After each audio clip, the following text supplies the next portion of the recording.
We in this country, in this generation, are, by destiny rather than choice, the watchmen on the walls of world freedom.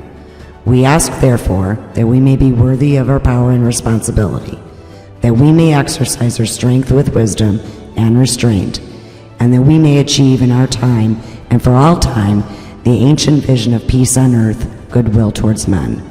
That must always be our goal, and the righteousness of our cause must always underlie our strength. For as was written long ago, except the Lord keep the city, the watchman awaketh but in vain.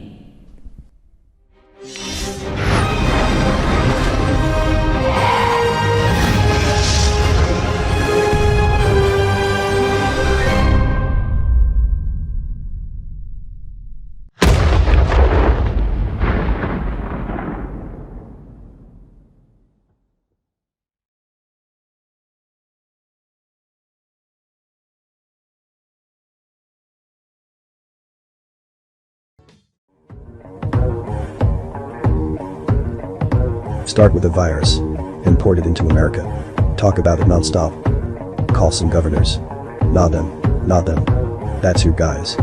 Put patients into nursing homes, kill thousands, blame the president, keep blaming, blame some more, lock down small business, kill the economy, push mail-in voting, stoke a race war, call for riots, pick a candidate, no, not her, yeah, that's more like it, lock him in his basement.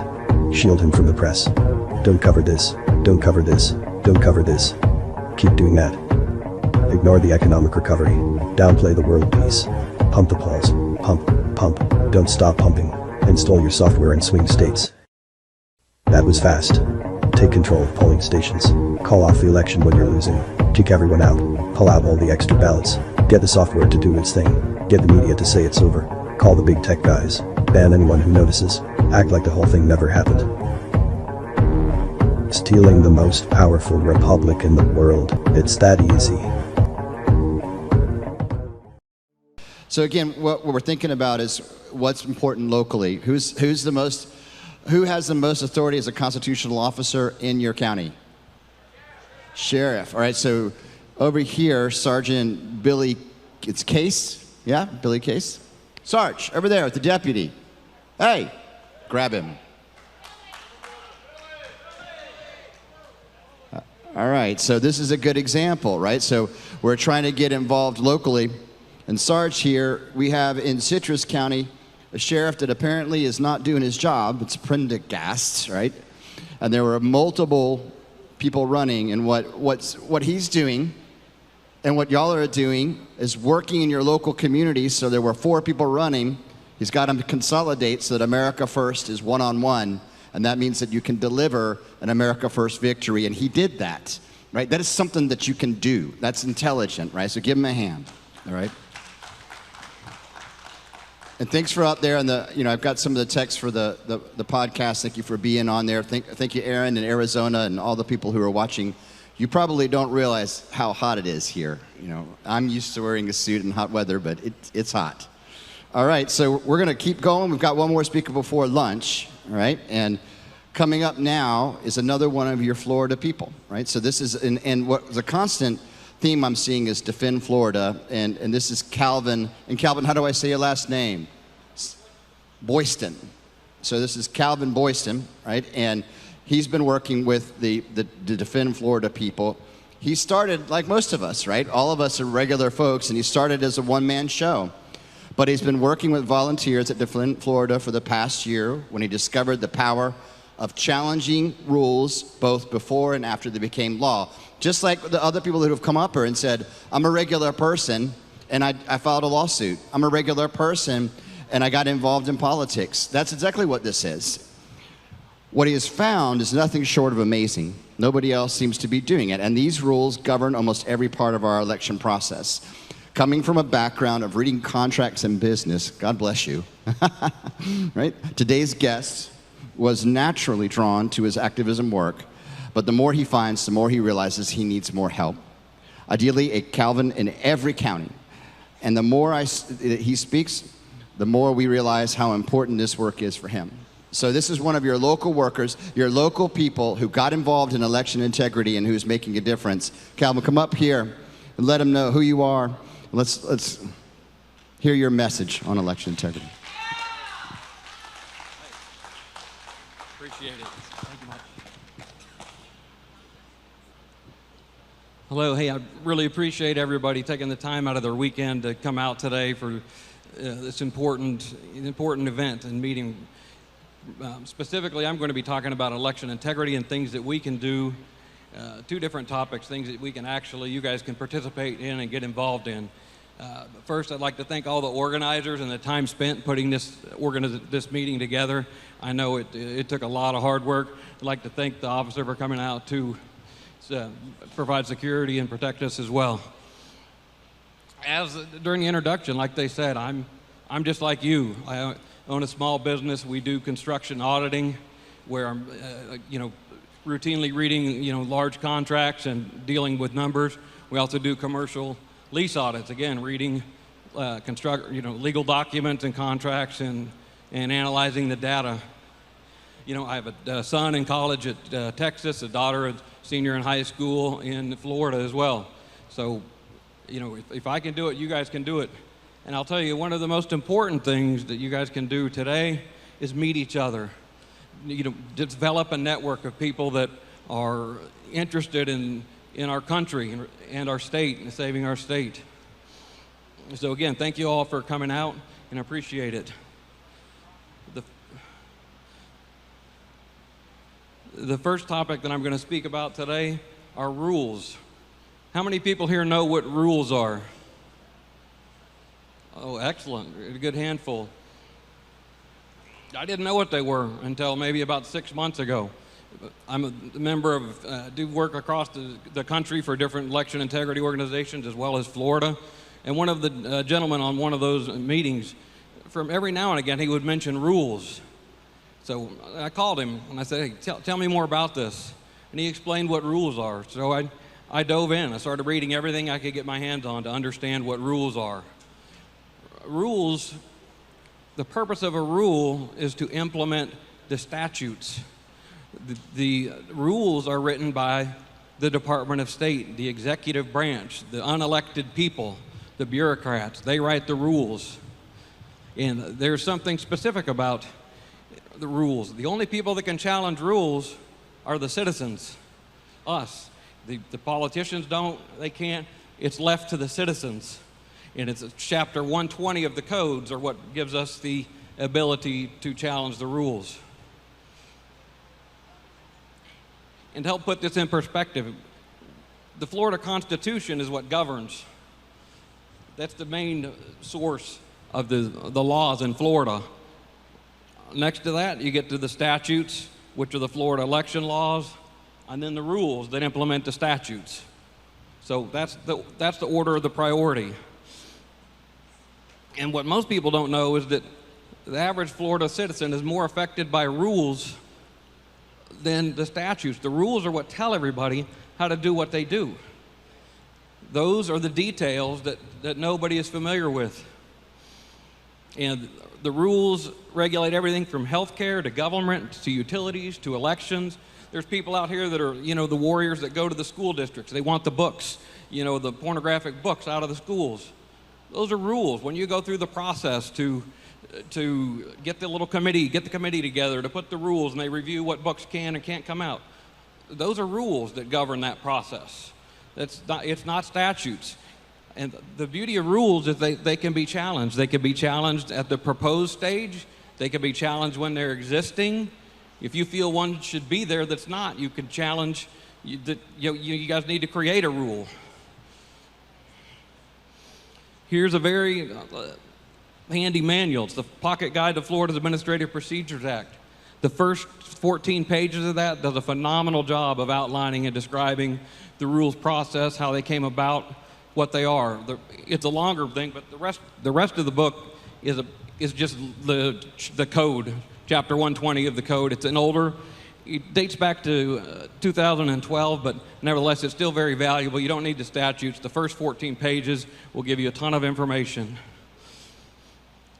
Question, how many rule challenges do you guys think there have been related to election in Florida since 1993? Think about that. So the citizens are the only ones that can challenge rules. How many do you think there have been since 93? Number two, the second question is, how many of those challenges do you think were actually heard by a judge as opposed to just dismissed or the people dropped it? Again, since 93.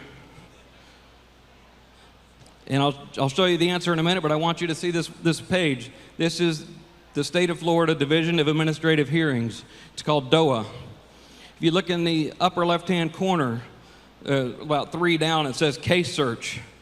This is where you can search for cases. You'll note the box that includes the cases dismissed without a hearing. So this is all the cases for the Department of State Division of Elections. You can see those 2 check boxes. That's all it takes to run this. Hit search. There you go. Note the upper right-hand corner, results, 1 through 10 of 10. The first 2 numbers in those cases are the year. You can see down at the bottom, 1993 is the first one. You can see the most recent one at the top, Calvin Boydsun, that's me. I challenged a rule, the vote by mail request rule. Note who's actually done the work. Hard Knock Strategies. That's a third-party voter registration organization. American Civil Liberties Union, Democrat Party, Redistricting People, Hometown Democracy, ACLU, Democrat Party, Democrat Party. There's no Republicans have done anything except for me. It's all Democrats. They're the ones that are challenging the rules. When somebody tries to pass one that actually, might have some teeth, they challenge it. Here's how many have actually been heard since 1993 in the state of Florida. That's how many rule challenges have been heard by a judge in the state of Florida since 1993. 3. I was one of them. I challenged that rule in a proposed stage, which apparently what you have to prove is standing, and then that the rule is an invalid exercise of delegated legislative authority. The legislature is the only ones that can tell the Department of State what needs to be in the rule, and that they give them the authority to promulgate the rule.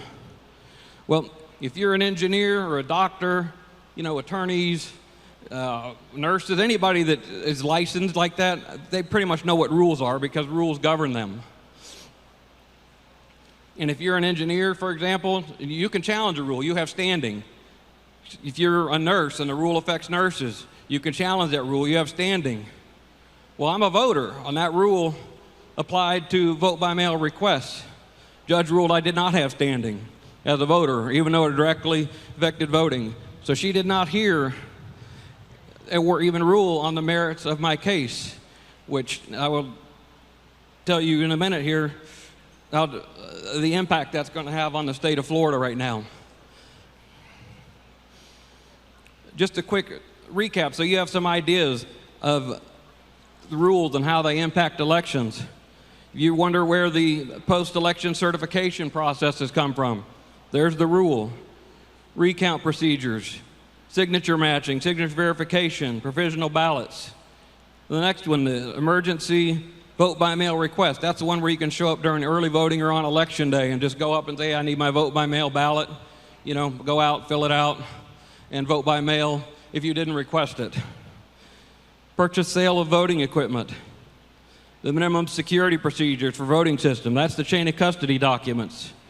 The next one is the polling place procedures manual. If you wonder what's going on when you go to vote in the precincts, there's all the rules right there. You'll know exactly what they're doing in the polling place procedures manual. And the next one, hopefully it's not cut off. It's cut off on my screen, but it's the rule related to the machine and the voting system's certification. So if you wonder why Florida has modems in their tabulators and in their software, well, that's because the EAC, the Election Assistance Commission, which is the federal government agency that certifies machines, they will not certify a machine that has a tabulator. Therefore, Florida says, you know what, we're going to certify our own because these standards are actually, our standards are more rigorous than the government. We're watching out for the citizens. But in reality, the EAC will not certify machines or equipment with modem, period. They won't do it. So Florida, a lot of states rely on that certification, and that's their standard. So actually, Florida's is less rigorous, and it requires the modem to be in the tabulator and the machines. And that is a rule. It's a 2005 rule. Those certification rules that Florida uses are from 2005 to govern today's equipment. So if you can think of this difference in standards and computers and technology from 2005 to today, that's what governs us. That's where it comes from. That's where it is.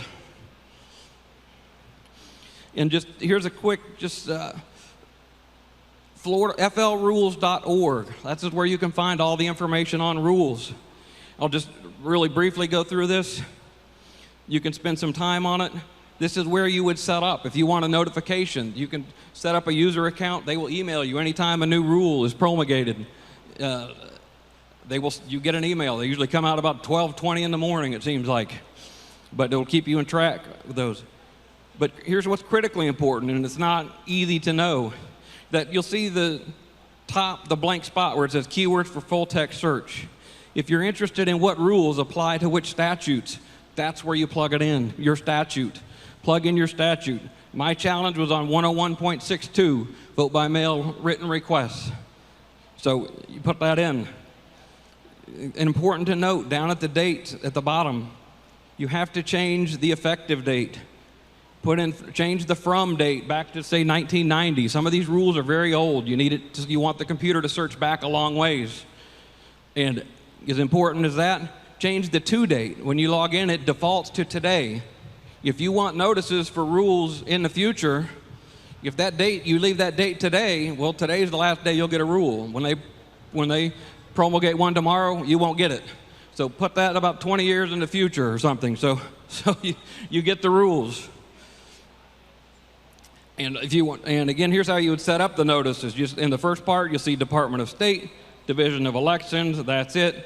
You can pick the notices, and they will come your direction. Here's what it looks like if you want a rule. Here's the one I challenge, 1S 2.055. You'll note at the bottom, if you look at the bottom of the table, that's when it was development. It was proposed. I started emailing them, debating with them behind the scenes back then. I guess they didn't like what I said, so they agreed to pull it off. They proposed a new rule, then they withdrew the rule, then they changed the rule. This is all going on during the challenge in the administrative law court with the judge. Finally, they came up with the final rule. And here's what's important. It might be a little intimidating to some, but you know what? They lay this out for you. If you'll notice the little table, effective date, history notes, references. Here it is. I blew it up so you can look at it in more detail. Rules are straightforward. There's rule-making authority, those are the statutes where the legislature tells the Department of State exactly what rules to promulgate, what the rules need to address, what they can cover, what they can't cover. They give the statute so you can see exactly the authority. It's important to understand the authority. The laws implemented, those are the statutes that are exactly being implemented by the rule. So you know exactly, they tell you right there exactly which statutes the rules are going to cover. Then where it says references, that's the DSDE 160, that's the new statewide vote by mail request form. So if there's a form, it's listed right there. And those also, you can challenge the form, the contents of it. In case you're wondering, there's what the rule looks like. It's just basically like a statute. It's just some legal language, breaks it down, there it is. Now, I just want to show you, here's my approach to challenging the rules. I opened a spreadsheet that I'm comfortable working in those, any kind of table, notes, handwritten, whatever you prefer. I put this information came right off the rule notice. The statutes that were the rule-making authority, I started on the left, just put those down. I broke them out by idea. I didn't, just try to make a single subject per idea so it's easy to follow. I made whatever comments I wanted beside those. Then the law implemented. This is more important. This is where the rules, you remember, the rules implement the statutes. So the individual bullet points in the rule, they'll line up. You can match and follow what the statute is. So I, again, broke single subject in the statute into cells. Then I tried to find the matching rule. If I found it, I put it beside it. If not, I put it in an open space, put my notes beside it. And that's it. I just went down the statutes, laid the statutes down, went to the rules, brought the rules in, made my comments. That's it. That's it to challenging it. And you figure out if the rule is either enlarges the statute, contravenes the exactly if you read chapter 120, it's not that long. It tells you exactly the reasons for a challenge and what threshold you must meet. Read chapter 120. You can learn about the rules. I'd encourage you to do it. And, pick an election topic. Pick any topic. And, instead of, poker night and bridge night, and have a rules night. Get together with your friends, pick a rule and read it and figure out how to challenge those. Might be more fun. I don't know. There's where you can find the pocket guide. Right there. It's on the JPC. Just so you know, that's the Joint Administrative Procedures Committee. So the Congress and the Senate, there are politicians assigned to oversee the Administrative Procedures Act. But no, they're not evaluating the rule for appropriateness at all. They're making sure the I's are dotted, the T's are crossed relative to the processes and procedures. That's it. The rule could say, or the statute could say, hey, that wall has to be black. The rule could say that wall is going to be blue. They don't care. They care that the I's were dotted, the T's are crossed. Citizens are the ones that have to challenge rules and get involved. There's some more.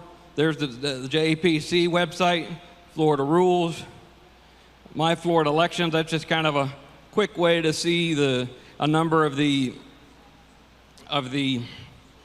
election-related rules, kind of just broken out as opposed to flrules.org. But flrules.org is the source. And also recently, the Florida Department of State has a decent section on their website that talks about the rules that are up and active right now. But, you can't rely on that to be, current, because who knows when they put it in. flrules.org is the main source. The Florida State has a great section on the Administrative Procedures Act as well. So again, I urge you all to do it. I'm happy. My contact information will be up there at the end. Call me, email me, anything we can do to do that. Oh, and briefly, real quickly, the 1S 2.055, vote by mail request. When the judge threw my case out, that created new statutes. Let me tell you what it did. The statutes require that only family members can request vote by mail ballots, period. Family members are legal guardians. They changed that. They had a little clause that said if you're disabled, you can have anybody request your ballot. Doesn't sound like much, does it? But you can have anybody request it. Well, know this. The reason for the language in that rule is because of a federal case. My rule challenge is mentioned in that federal case. It's the same case where the judge recently ruled that the third-party voter registration organizations can have non-citizens. The statute said they couldn't. The judge overruled it. They can now have non-citizens. So imagine a third-party voter registration organization registering non-citizens, and guess what's considered a disability, or can be? The inability to speak English. There's actually a lawsuit in Jacksonville, Florida right now, where an officer died during an arrest of a non-citizen. That non-citizen is now suing the department under the claims of he was disabled because he could not understand the officer's orders. So if you think that somebody can sue that, do you think anybody that's non-citizen, now that this new rule is in place that enlarges the statutes that's not consistent with the law, is ever going to get prosecuted for requesting a vote by mail ballot? And again, it's unlimited. So now disability, they can unlimited. They can appoint anybody they want. Imagine a nursing home. Somebody can go in, get all the ballots because they're disabled. And furthermore, if you look at that written request form, it does not require the voter's signature. So if I'll say, sir, I'm your brother, and I happen to know like the last 4 years of social or just some information about you, if I got it from a hack or wherever, I can literally send that request in, just say I'm the brother, check the box. I can change your address on your voter registration. I can change where your vote by mail ballot is sent. And all I have to say is that, yeah, I'm the designee. The voter designated me. The voter doesn't have to sign anything. The voter would never know. As long as I'm willing to sign it, assuming I'm using my real name, I'm the designee, that's it. I just took control of your ballot. Again, think of third-party voter registration organizations. Think of them in areas with non-citizens everywhere, nursing homes. That's what just passed, completely against the statutes, crystal clear. But when the judge won't rule on the merits, that's it. So that law's there unless it gets challenged again as an existing rule, which it can be done. It was just done I did it as a proposed rule. So that's something to consider. Again, the reason I did it, I realized that since there were so few election-related challenges, there was no good history of like lawsuits and processes and procedures. I'm not an attorney. So you get in there and it gets confusing. It's like, geez, what does she mean when she wants this? Although the judge was friendly, they acknowledge that you're citizens and the process is for citizens. So they're happy to answer questions, but it's confusing. So, I got counsel. So when you look at my case, you do case search, you can pull it up. You go to the docket. You can see all the documents. So if you challenge a rule, you can follow the history. You can see what they want. You can see what to look for. The documents are there. The history's there. A template's there. Mine was straightforward. We didn't go to a case because it was really just language. Black and white. Didn't need a bunch of evidence. Didn't need a bunch of discovery. In theory, it was like, Your Honor, read the rule, read the statute. This is easy. But we didn't get that far. When they say you don't have standing, the rest of it's out the window. Quickly on non-citizens, perhaps more importantly, or just as importantly, this is an initiative I've been working on for about 3 months now. I identified it actually doing research for that rules challenge. I ran across an attorney general opinion that stated, I don't know, I'll tell you in a second what it stated. Have you guys been to, or heard Cord Byrd speak in front of the, Secretary Byrd in front of the Ethics and Elections Committee or in public where he talks about, hey, there's no way we can verify citizenship. The federal government has all the data. They have all the records. We can't do it. There's nothing, sorry guys, too bad. Can't do it. Well, number one, I can tell you that, they talk about, we need SAVE. That would be helpful if we could get that. Well, I have the agreement. Florida has an agreement with SAVE dated 2012, signed by Maria Matthews. Part of that, I found it in a public record request, just from a place I could do research and find some things like that. Somebody did a FOIA to the federal government that said, hey, in 2017, what states have SAVE? And the response was about 5 states had it. Florida was one of them, which is correct. Again, I have that, the actual document signed. Now, the next question is, how many times did the states use it? How many times do you think Florida used their SAVE contract with the federal government in 2017? 0. You're right, good man. It was 0. So they have the contract. They used it 0 times in 2017 to check citizenship. I don't know what the numbers are since then. My guess is similar, 0, if I had to speculate. But what I ran across was that Attorney General opinion. It said, on a quarterly basis, it's over in the Section 40.011, the DMV statutes. On a quarterly basis, the DMV provides citizen-only data to the clerks of courts on a quarterly basis. Per the statutes. Well, how do they do that? Well, because they have it. That's how they do it.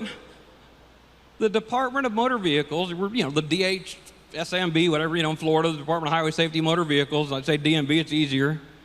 They have the data in their system. They know who the non-citizens are. And it's provided quarterly to the clerks. So I said, well, great. What we need to do is send record requests to the clerks. Let's get this information.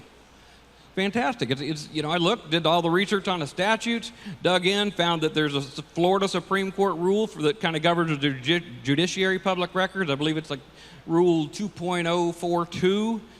You read it, and it's actually all referenced in the Attorney General opinion. The Attorney General opinion concludes that the juror records are public records. So what happens when you request that information from the clerks? They say, well, people don't request that very often. We don't know how to get it out for you. But we found one report, and it lists everybody in there. I said, well, send it to me. I'll take a look.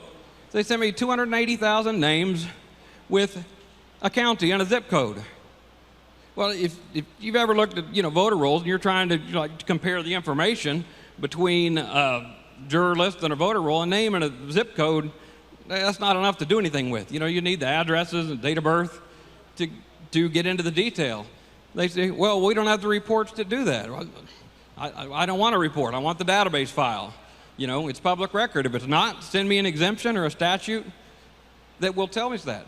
So we actually had a number of patriots around the state that have reached out, probably at least 5, probably somewhere between 5 and 10 clerks of court.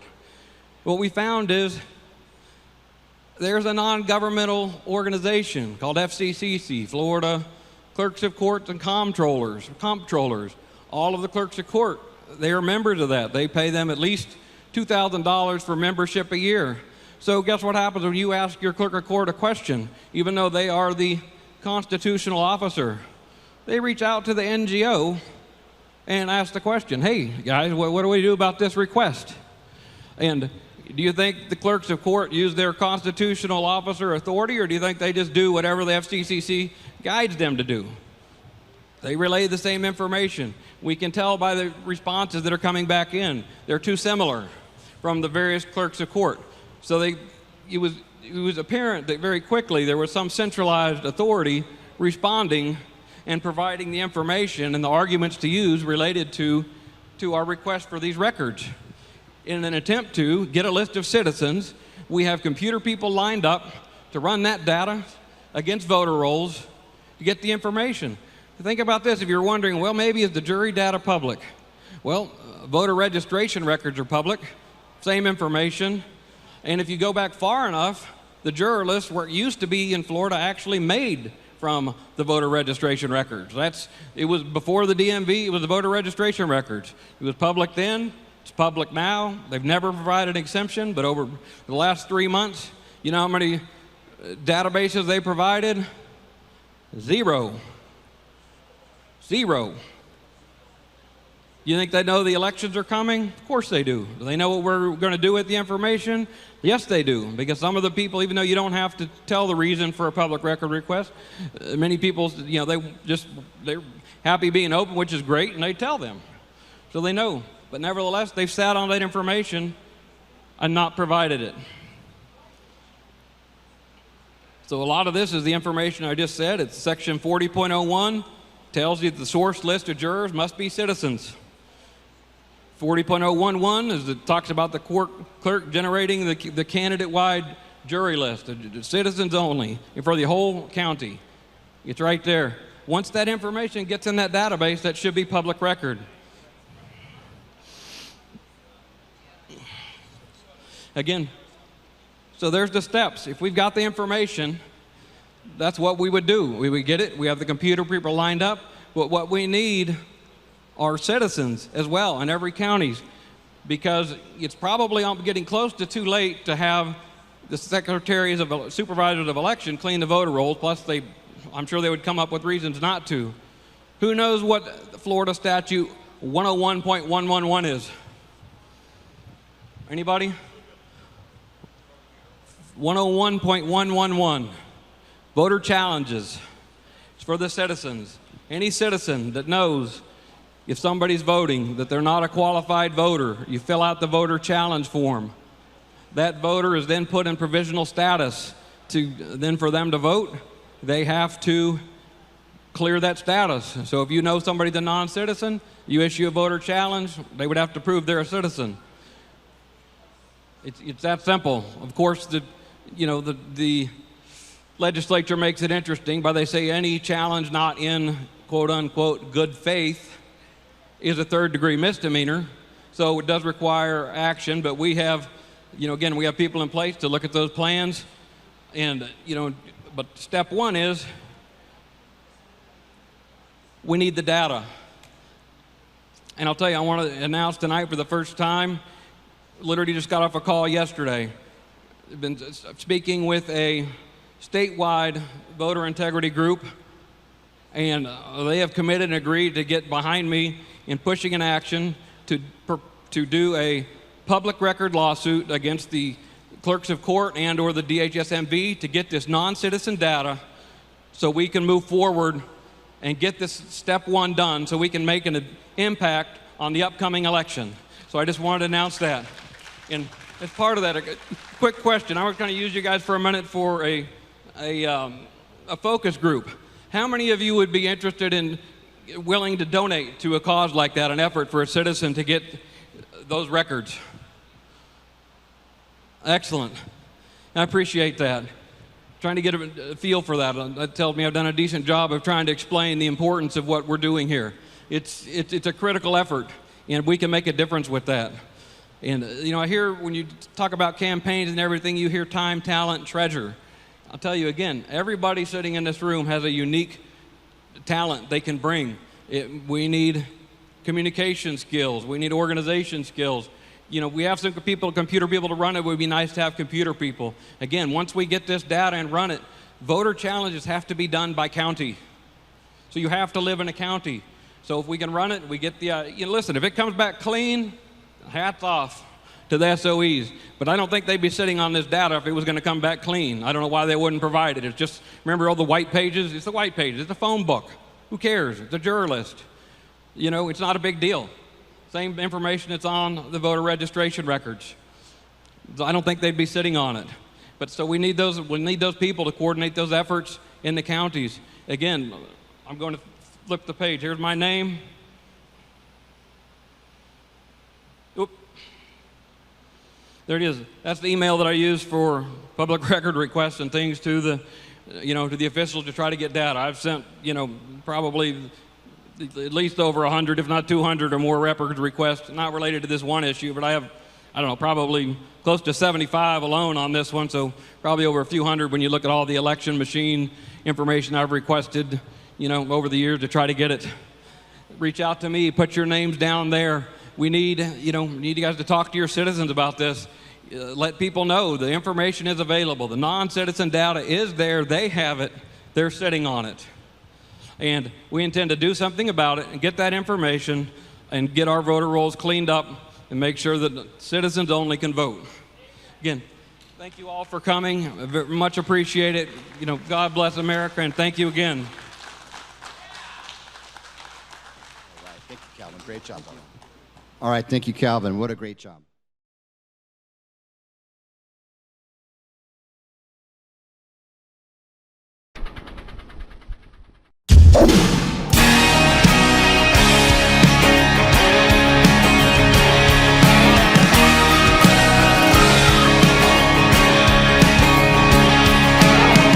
Can't afford to be part of this division of race, sex, politics, and religion. Jesus is love, so some have heard, but I can't recall him forcing anyone to hear his words. I'm building a bunker, I'm building a bridge.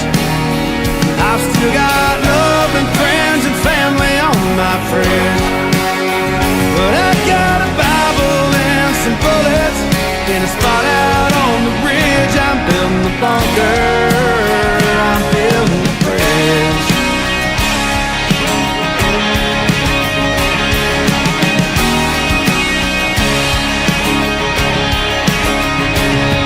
Well, the chaos and agendas, they just get louder. We're all sparks and someone spreading powder. So keep your faith, stay strong, renew, and stop blaming God for all the awful that people do. I'm building the bunker, I'm building the bridge. I've still got love and friends and family on my fridge. But I got a Bible and some bullets in a spot out on the ridge. I'm building the bunker, I'm building the bridge.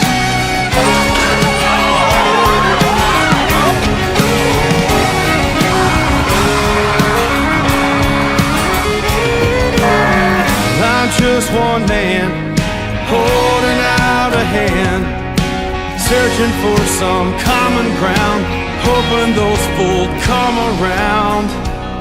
But I'm ready if something else goes down. I'm building the bunker, I'm building the bridge.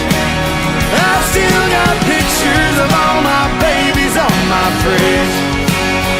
But I got a Bible and some bullets in a spot out on the ridge. I'm building the bunker, I'm building the bridge. I'm building the bunker, I'm building the bridge.